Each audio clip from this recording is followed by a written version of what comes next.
ನಮಸ್ತೆ. ರಾಯರಿದ್ದಾರೆ. ನಂಬಿಕೆ ಜೀವನ.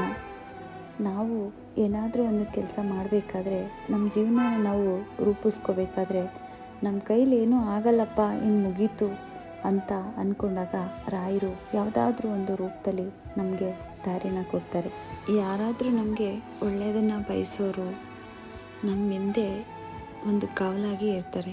ಅವರು ನಮಗೆ ಒಳ್ಳೆಯದಾಗಬೇಕು ಅಂತಲೇ ಒಳ್ಳೆ ದಾರಿಗಳನ್ನ ತೋರಿಸ್ತಾರೆ. ಈ ದಾರಿಲಿ ಹೋದರೆ ನಿಮ್ಗೆ ಹಿಂಗಿರುತ್ತೆ, ಹಿಂಗೆ ಹೋಗಿ ಹಿಂಗೆ ಬನ್ನಿ ಅಂತ ನಮಗೆ ಯಾವಾಗಲೂ ಡೈರೆಕ್ಷನ್ನ ಹೇಳ್ತಾ ಇರ್ತಾರೆ.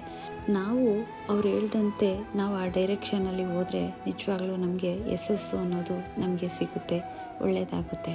ನಮಗೆ ಒಳ್ಳೇದು ಬಯಸೋರು, ನಾವು ತುಂಬ ಚೆನ್ನಾಗಿರಬೇಕು ಅನ್ನೋರು ನಮಗೆ ಒಳ್ಳೆ ದಾರಿನ ತೋರಿಸ್ತಾರೆ. ನಾವು ಕೆಟ್ಟೇ ಹೋಗ್ಬಿಡ್ಬೇಕು, ನಾವು ಜೀವನದಲ್ಲಿ ಉದ್ಧಾರ ಆಗಬಾರ್ದು ಅನ್ನೋರು ರಾಂಗ್ ರೂಟ್ಗಳನ್ನ ತೋರಿಸ್ತಾರೆ. ಹಿಂಗೋಗಿ ಹಂಗೆ ಬನ್ನಿ, ಅಲ್ಲಿಂದ ಇಲ್ಲಿಗೆ ಬನ್ನಿ ಅಂತ ಹೇಳಿ ರಾಂಗ್ ರೂಟ್ಗಳನ್ನ ತೋರಿಸಿ ದಾರಿನ ತಪ್ಪಿಸಿ ಕೊನೆಗೊಂದು ದಿನ ನಮ್ಮ ಜೀವನನ ಎಂಡು ಮಾಡೋಕ್ಕೆ ಟ್ರೈ ಮಾಡ್ತಾರೆ.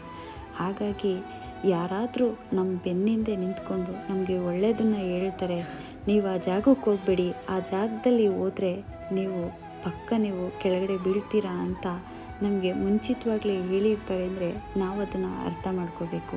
ಅದನ್ನು ನಾವು ಅರ್ಥನೂ ಮಾಡಿಕೊಳ್ಳದೆ ನಾವು ಮಾಡಿದ್ದೇ ಮಾಡ್ತೀವಿ ಅಂತ ಅಂದಾಗ ಕೊನೆಗೊಂದು ದಿನ ಆ ಪೆಟ್ಟು ನಮಗೆ ಬೀಳೋದು.